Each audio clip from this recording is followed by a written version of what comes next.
Hey everyone, welcome back. My name is Jeff French, and I am the founder of Blokpax. I got my good friend Christopher Fisher here. I'm giggling a little bit because I just had to do an outtake because I butchered his name, but I got it right that time. Christopher Fisher, welcome, Fish. Thanks for joining us today. Thank you. Always a pleasure to have you.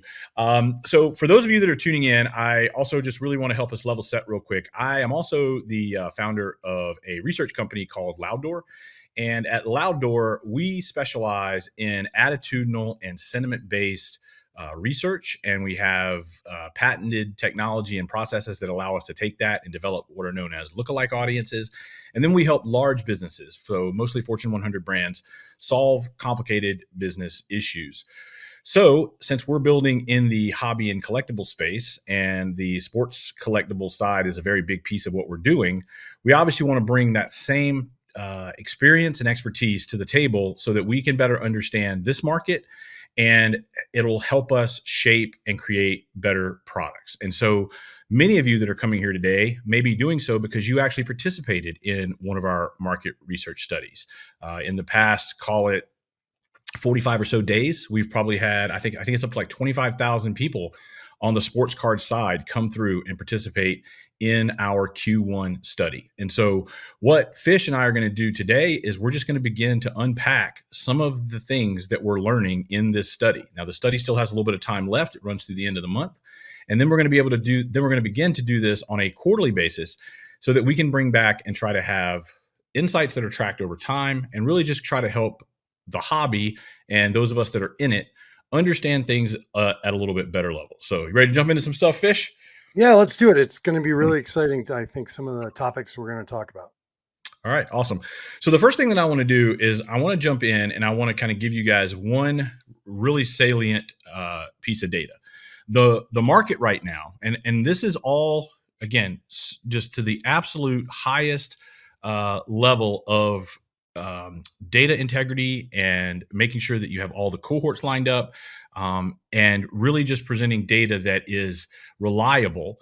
That's really what Louddoor specializes in. And Louddoor specializes in being able to get people to take surveys that don't normally take surveys. So we don't have as many blind spots in the data. Essentially, we work to not have any blind spots in the data, because if you go to a normal sample provider, a lot of times what will happen is that they will say, okay, you say, I want to do a survey.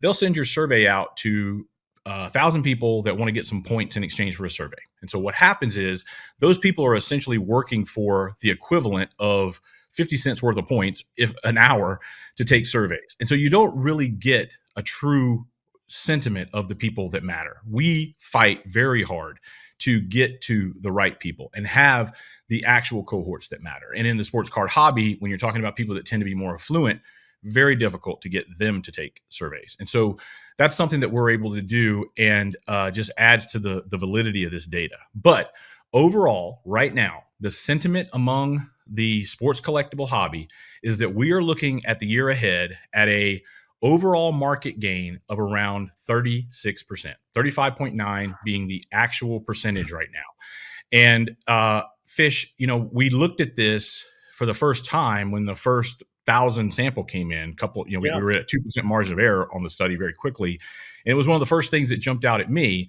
And I actually told you about it, and now we're starting to feel the market maybe start to validate some of this things that we've been looking at now for going on 6-7 weeks now. Yeah, when I first came on board, you had actually mentioned this to me, and with a 2% margin of error is really good. And one of the things that you said is, hey, it's going to be a high amount. I bet you it sustains or even goes higher than what the first 1,000 survey respondents said, which is 30-40% of the market going up. And I said, there's no way. Like, it's an unbelievable year if it's 15%. And I'm like, no. And you're like, what did you say? You said it would be a self-fulfilling prophecy if the sentiment was there that the market, barring any black swan events, would take care of itself. And I think that that's what we're starting to see unfold here. Now, are people able to predict the market? No, they're not. They're not able to predict markets. If they were, everybody would be rich. That's not the point. The point here is that the sentiment of the market is very strong. The market believes overall that we're looking at that type of gain for the year. And what that then does is it makes people more comfortable buying sports cards, showing up at auctions, showing up at their local card shows and being willing to put their money down. Whereas during the bear market that we all kind of suffered through, that just really wasn't the case. So I think we're starting to see a lot of this really find its way to the market right now. You yourself were telling me about your hobby on eBay and Yeah. some of the stuff that you're seeing yourself. You want to speak to Yeah. that a little bit? Yeah. I think it's, I've been doing eBay just for my 10-year-old son so that we could have something to do together. And sports cards is a great way to bring together father, mother, and son and daughter. And so we started this up 3 years ago. And no joke, I have the data. I have 3 years worth of data, and I have about 3,000 to 4,000 cards posted at any time. And out of that, so far since January of this year through March 1st, essentially, what I've seen is 100% increase in my number of sales and the actual amount of revenue coming in. And that's year over month from December and roughly year over year also. I mean, it's shot through the roof. January normally is a good time to that people are going to buy, but it tapers off after January, and I have not seen that at all. Right. So yeah, so that was a number that really jumped out. And then another place that we then looked is to say, okay, so the market is feeling bullish, but where are we in this idea of how greedy is the market feeling? Because if you think back to when we went through the post-COVID era, when things were just insane, greed was off the chart. That's when Yeah, you had people front running retail product getting stocked on the shelves in Target. It's when hobby shops couldn't keep any singles in, where every dealer at a show wanted 10 to 15 to 20% more than the last comp because they knew another auction was ending in a few days that would set a new comp. yeah, It was just a really wild time. And greed, we didn't have a measure at that time, but greed was off the chart. right. And so we have different sentiment measures that we look at here. And in those sentiment measures, one of the things that we look at is what percent of the market are displaying what we would define as greedy behaviors, right? Hmm. And in a time like the market we just talked about, that number, although I don't have it for this market, I've seen enough of this data to know that we were probably up in the 90+%, 95%. I mean, it was just greed everywhere you could turn. Right now, that greed index only sits at 26%. Yeah, that's crazy. 26%, which is really encouraging to me. And then opposite that, you also then look at the fear side, which if we would have looked at that during the implosion, as every next LeBron James card is lower and lower and lower, Right. that fear index would have likely been very high.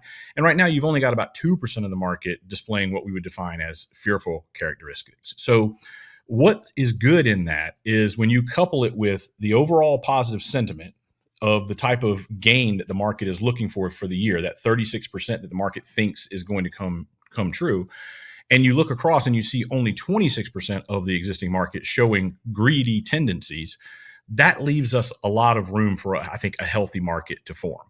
And Right. again, this is the type of data that we will be trending over time to take a look and see how some of these things are shifting. And we hope that, folks will kind of begin to take a lot of interest in that, and it can become things that can help us all understand the market at a deeper level, right? Yeah, no question about it. And to go on that point, because I think it's so important what you've said and showed some of the data on, is that essentially most of the people feel like their collections are underexposed. I remember the days of COVID where I was so overexposed and I was scared and had to just turn things around quickly because I was scared of my collection.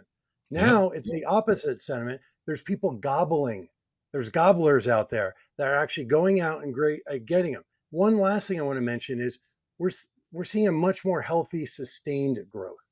Hmm. When you get extremes either way, you're going to get unnatural, and there will be corrections in the market.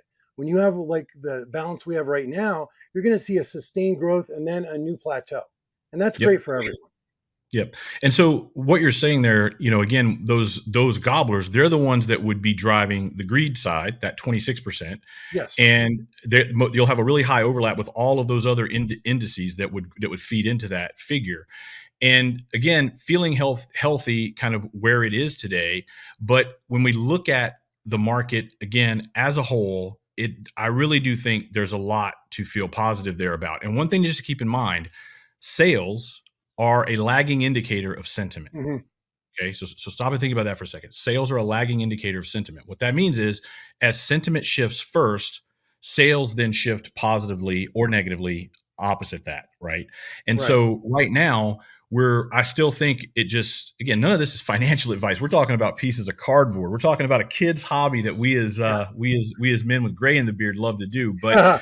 there's just a lot of positive indicators out there right now. So I'm excited about it. I'm excited that it doesn't feel like it's kind of crazy wild times, but just some really good things. And we're going to be working to bring you more and more of this type data. This is just one piece, unpacking the full study. We look to have that done after the Yep. quarter wraps up. If you're a hobby shop or an industry business and you'd like to talk about some of these insights at a more enterprise level, certainly reach out to us and we can talk about that. But for those of you that have taken the study, we really appreciate it. We're excited to bring you more and more pieces of this data, and then ultimately the data as a whole. So, Fish, I wanted to keep this one short. Just hit a couple quick points. You got anything else big you want to hit here, or think we're good to wrap this one up?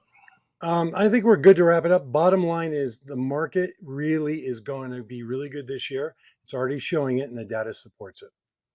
Yep. If barring a black swan event, that's definitely what the data is showing. Yep. And will that come to fruition? Again, barring a black swan, I think so, but we'll see how it plays out. But the data is incredibly, incredibly bullish. So thanks everyone for tuning in, and we'll have more for you in the days to come.